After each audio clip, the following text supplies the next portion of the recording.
I somehow have gotten into this weird clickbait. It's Inside the Magic, but it's the clickbaitiest titles. Oh.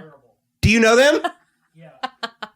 They keep getting recommended to me. Me too. I always am go through my Google News, and every one of their fucking things is like, Oscar Isaac replaces Moon Knight. And I was like, probably not. Sony erasing Spider-Man. Oh, yeah. Andrew Garfield's Amazing Spider-Man gone forever. Yeah. Gone forever. It's like, oh my God.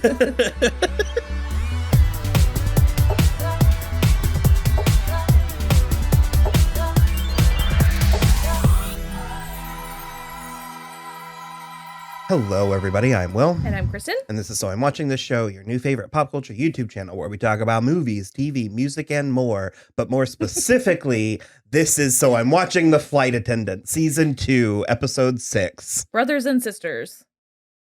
I can feel you looking at me, and I'm like, oh, I did the wrong one.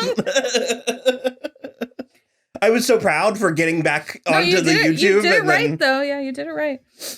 I don't know. I don't know where to start. I just like this show. It's really I'm good. liking Season 2 better. I don't know that I'm liking it better. I am liking it equally. She's not stressing me out as much as she was. She's not making as many bad choices. Sure. And she's also not, well, she is, though. I was going to say she's not wanted for murder, but she is. Well, this season is more specifically about addiction. Yeah. In a way that, like, addiction was a factor in Season 1. But, man, there was a doozy of a scene. We brought in Sharon Stone and her acting talent. Don't be mean. I love Sharon Stone. Great. I think she's great. But it was a good scene. This show is a unique balance of comedy and drama. Yeah. And the scene was hard drama. Yeah. It aired a teensy bit of melodrama for me. Sure. That's not necessarily a complaint. No. Acting is a spectrum. Yeah. It's not a binary. Well, I can kind of see that. I don't necessarily think we can put all of that on Sharon Stone's shoulders. No. It just was like the content as well was like a little melodramatic. Again, not a dig, but I was like, oh. Yeah. Also, Davey is useless. Can't with Davey. What in the I fuck? cannot with Davey. What on earth did he think was going to happen? Oh, God. That scene, the opening scene with Cassie and Annie was just majestic. Mm-hmm. They have such fantastic chemistry. I feel a little strange praising Zasha so much because she's rather deadpan. Mm-hmm. Like, she's very straightforward, but she just has such a master grasp on this character. I saw a season of Girls. I don't really remember her from it.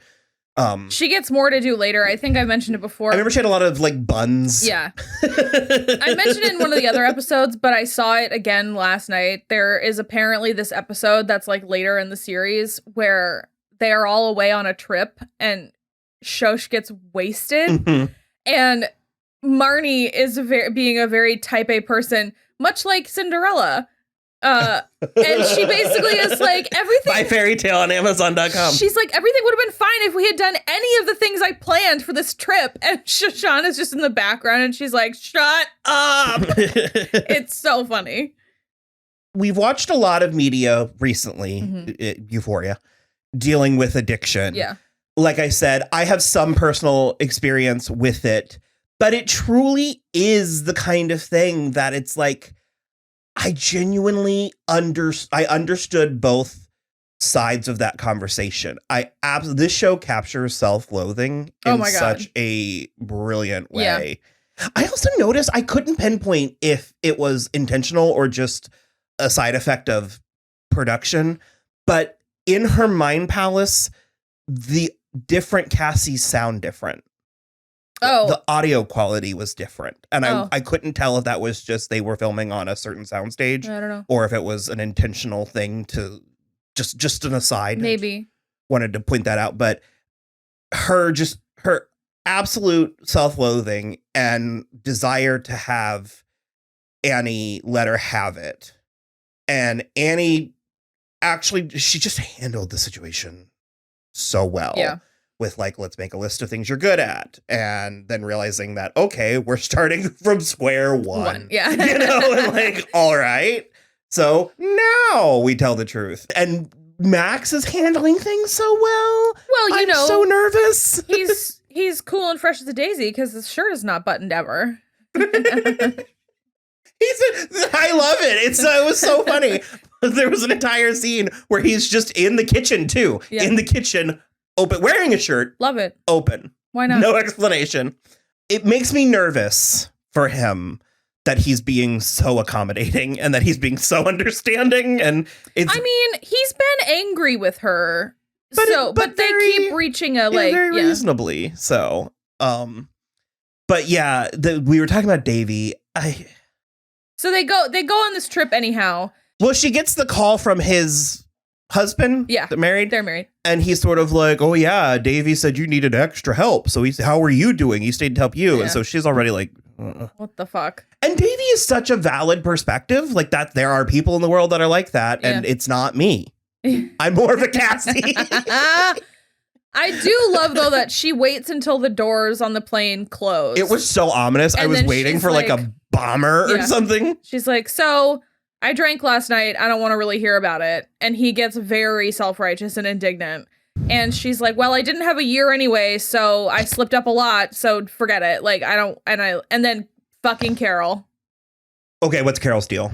I don't know. Something is going on with Carol. But that was so funny because also I'm a bit of a Carol too, where it's like warranted or not, but my anger, whether or not it's warranted, she makes Cassie get over in the right seat and just she's just this weird menace. And I mean, this is a show, as evidenced by like Jada, that actually does just have antagonists. Yeah, it's like people who suck at work. That happens. People suck at work sometimes. Well, I started to say day players, and that is more dismissive than I mean. But it's like there are just characters living their lives and doing their jobs. Yeah.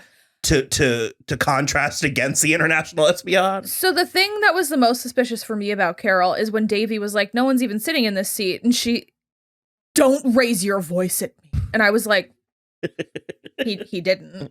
And also, what the fuck is going on with you? Well, she has power issues. Sure. So, I mean, that could be some of it, but it's just such a strange character to introduce here and to be played. Now, I mean, I guess Alana Ubach holds a very special, speaking of Euphoria, very special place in our hearts, but also she does feel like a gun to bring. To pull, yeah. So I don't know. To the people who are, to the girls, gays, and theys who are watching this show, she is a whole mood, a whole thing. On my Discover Weekly, there was a remake of It's Raining Men by a drag queen, and it was called It's Raining Them. Nice. I love it. Let's do it. There is, okay, sorry for the sec. There is a movie coming out with Kevin Bacon called They/Them, and it is like a Blumhouse horror movie about it's real? Conversion camp. Yeah. Oh, I thought that was a Twitter joke. No, it's real. That's so funny. Yeah. That is so funny. I can't wait. They/them. Well, no. Well, it's they, them. But when you read it out, it's they/them. Yeah. It works on. It does. It's like an onion. So, Davey, what is his plan? They were going. What was the plan for this trip? They were going to go and do the like letter at the dad's grave, and then their mother had asked that they go through their childhood stuff and get it out of the house. Mm-hmm. And so Cassie agreed to it if their mom wasn't home. Mm-hmm. And Davey, for whatever reason, was like, well, he knows best. Ha ha ha. And he was like, I'll just secretly make this plan and like bring Cassie there when mom is there. And so it is thinking that they just needed to hash it out. I guess. I don't think that was the right decision. And Sharon imbued a lot into the character, a lot of humanity. And a lot of the things she was saying, I was like, oh, okay, this is interesting. But then she just like... Yeah. She went too far. And that's the thing, too, is like, in this moment, I like, you know, Cassie's obviously not a good person necessarily. She has a lot of problems. She's done a lot of bad things to a lot of people in her life. But this is the first time which to her point, she says this in the show, this is the first time she's ever even made an attempt at owning her own bullshit, and that she's making these amends, and she's like, fine, let's like have it all out. And I just don't think Lisa handled it appropriately. She like didn't give any credit, and she instead was just like, well, I don't like you as a person, and then slapped her in the face. And I was like, ugh. I love you, but I don't like you. You're a bad person. It was like, because I firmly believe that Cassie is a good person. I think she makes a lot of mistakes. I think at her core, she's a good person. Okay, sure, at her core, but she has not been behaving like a good person. Mm-hmm. And, you know, it's the type of thing where I'm kind of with you. I can sort of see Lisa's side to it. Well, when she started, where she was like, "This isn't about you being a kid." Yeah, like, not like the bad things. And I was like, "Okay, this is really interesting." And then I mean, family dynamics and dysfunctional families is so fascinating, just period. And then just weirdly having Davey there, who did absolutely nothing except go, Mom. But also, it's the kind of thing where it's like, I think on some weird level, he sort of wanted this as the good kid. And then for him to not factor in at all, he was sort of like, this didn't feel like, I think he thought it was going to be some victory lap for him. Well, and I think it just made him feel even more left out. Because Cassie has that line where she's like, Davey left you and I stayed. And like, why does he get to be the favorite one? And the whole like, because he's a grown up thing. And it's like, look, Cassie is an alcoholic and she absolutely drinks too much, but she holds a steady job. And like, you know, I don't know. I don't really know what to say. Like I'm certainly not advocating for her type of behavior, but she is like a functioning alcoholic. It is not costing her job and like up until the stuff in season 1, it's presumed that it was not costing her friendships either. Like Jada didn't really like her, but they were still always invited, both of them, to everything. She also has been she's been unraveling over the course of the show. So, but because of like an inciting incident, because of the thing in, where were we? Where was it? Bangkok. Bangkok. That's kind of the thing for me where I'm sort of like, I don't understand. So she like disappeared when Lisa came to visit her in New York, and she spent the time with the bellman. I'm like, okay, so that was like a bad weekend. I just don't really. Also, we don't know. Maybe she took a last minute flight. I don't know. I'm not trying to defend Cassie like up and down the hill or anything, but it's just a little too. It was way too harsh. I was like, oh, the whole family is a piece of work. Yeah. Not just Cassie and her dad, or you know what I mean? Which, I mean, is often the case. And I touched on that with Davey a little bit ago, where it's like a lot of times people like having a scapegoat. Yeah. Like families like having a person in the family that they can always heap, you know, bullshit. Oh, it's all your fault. And it's like, they want you to get better, but not at the expense of losing that crutch, out. That emotional crutch. And so that's, I think that the family largely currently functions because Cassie's the fuck up, because Cassie's the mess. And if she were to get things together, then suddenly everyone else has to look at themselves. I guess we have like gotten these stories of the past before, but like from what we've seen, Cassie's just chaotic. She's not like a constant fuck up until now. I don't know. It's very weird for me. But I do, to your point about Davey, I do appreciate that we learn the reason that he's still in California, and it actually is about him, because his OCD is going nuts, and he yelled at one of their daughters, like screamed in her face because she spilled juice.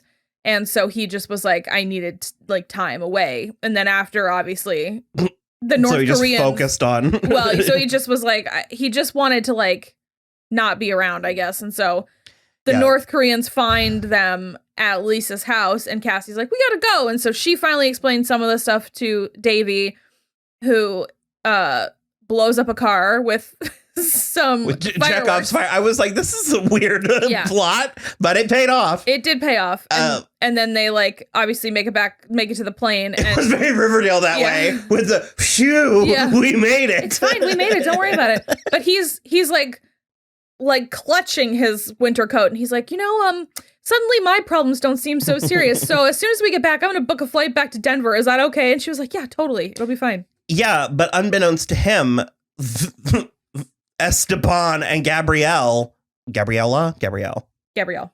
It seems we know this to be true. Yeah. We could still be dealing with some form of Miranda situation where there's a piece of the puzzle we don't have yet, but it seems that they are hard after Cassie and the ones framing her, and they have so much information on her. Yeah. So much so that they're planting evidence, compromised evidence in her LA apartment while Annie and Max are having relationship chats. Yeah. Well, I still don't think that was Gabrielle. You don't? No. Okay. But I suspect that the double is working with Gabrielle and Esteban. If it's not the same person, then I don't, because then why that doesn't make sense. Why we wouldn't just go ahead and connect them. So the reason that I think they're different is because we when it's the double, we're never focused on her face. If it was Gabrielle, then we should focus on her face because we already know she exists. But my point is, I don't think that she would be working with them, because if she were, I think we would already have confirmation. I don't know. Okay.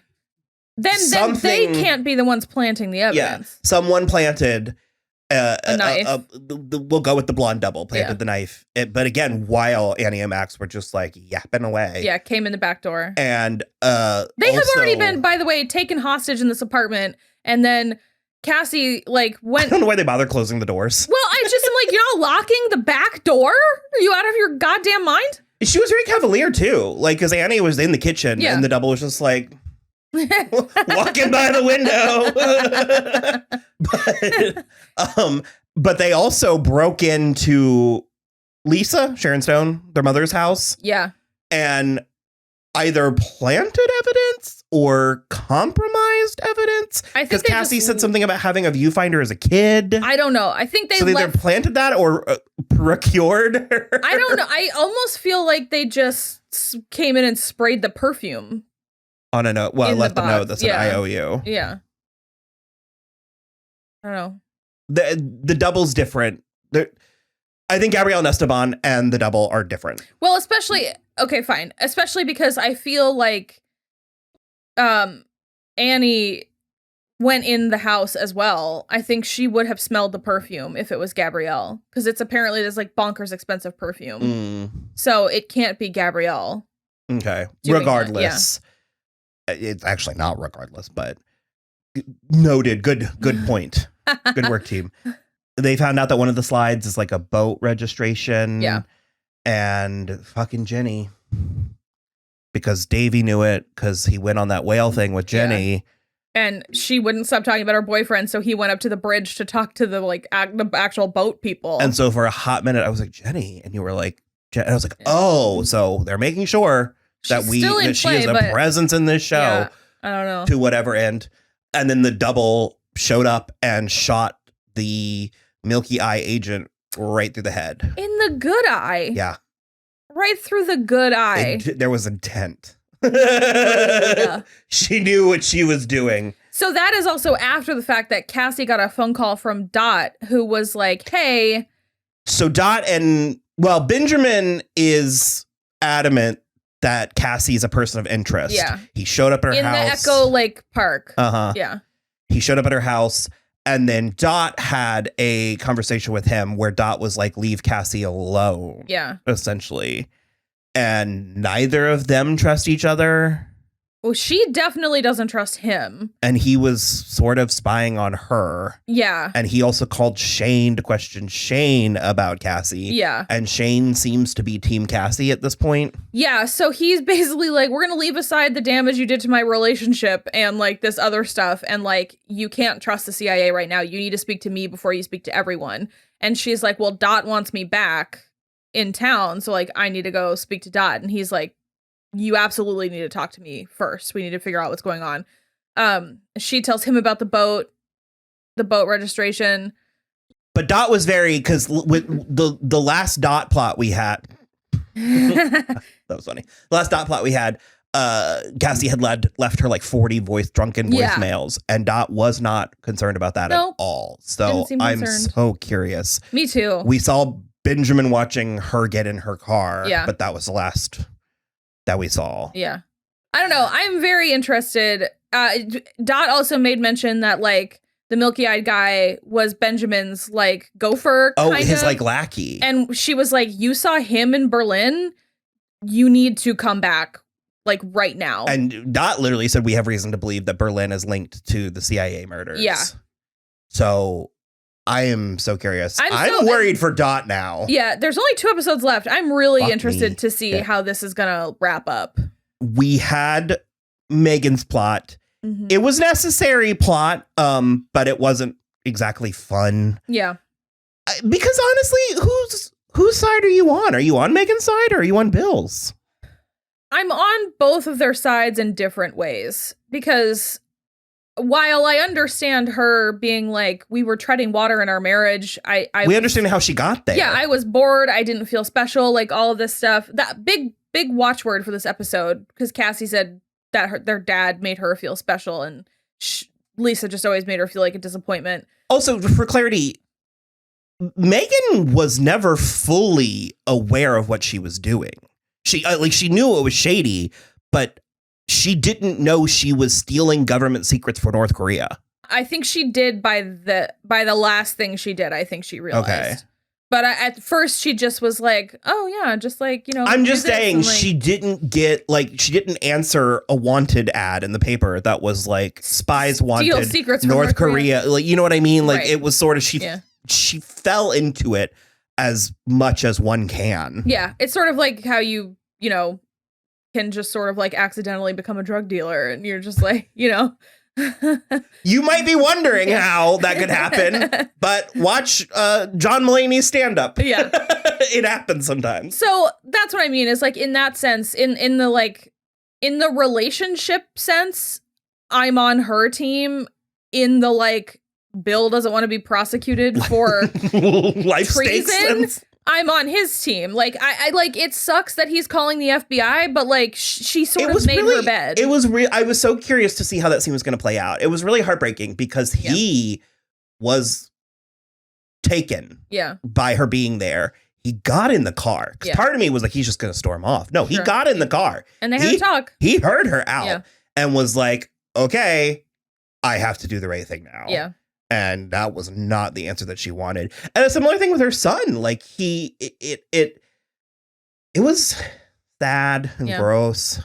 Sad and lame. He doesn't really seem to care one way or the other. He was mad. No, he was mad. Well, he's mad, but that's what I mean. And she was like, hug me. And he did. So it's like, he's not even. But he doesn't seem to care one way or the other if she's there or not.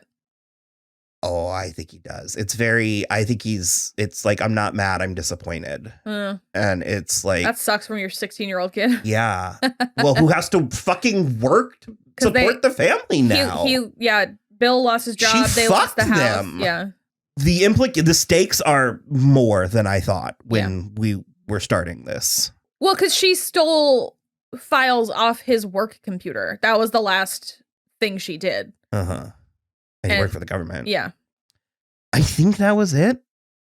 I mean, that was a lot. Shane and his boyfriend had like a little chat. It was like mostly whatever. The boyfriend just was sort of like, I'm not even mad that you didn't tell me or that you work for the CIA, which I guess we're just telling everybody we work for the CIA now. But he was like, it's not even that. It's just that now I have a boyfriend who could die. And Shane was like, I'm going to really try not to die, though. It was very also, I think both perspectives there were valid. Because I guess you could say he's more likely to die, but I was also of a very Kimmy Schmidt mind frame. Age is just a number, Titus. You can die at any time. I was like, we all could just die. Yeah, just like... I'm loving it. Yeah. Ba, ba, ba, ba, ba. So, okay, 2 more. Shit. Yeah. Very excited to find out. We'll see all 100 of you next week. Bye.